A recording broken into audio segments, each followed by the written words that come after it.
Well, the bear is still at large, but my ex-hubby is now in custody.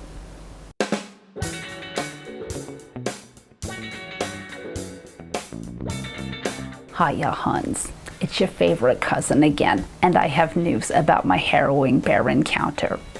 It turns out it was not a coincidence, and my ex-hubby Reginald, who recently purchased a low-rent circus, brought the bear to my house because, quote, he thought I would like to see it, unquote. I guess it never occurred to Reginald to just give me a ticket to the show. He's not too bright, which is why he's currently behind bars on charges of menacing. However, the bear escaped. Reginald will be out any time now, but he's been warned not to bring any large animals to my house, including himself. It's enough to drive me to the wine.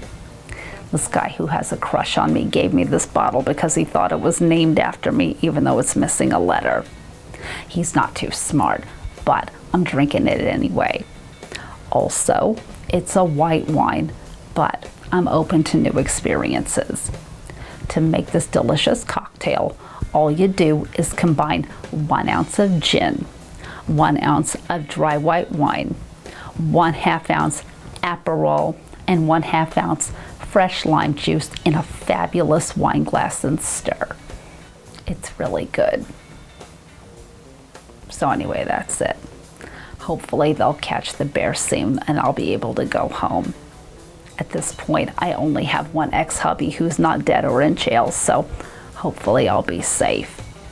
Ms. Velveteen asked me to tell you that they'll be doing another Liquored Up live broadcast on Thursday, but don't worry, I'll see you again real soon.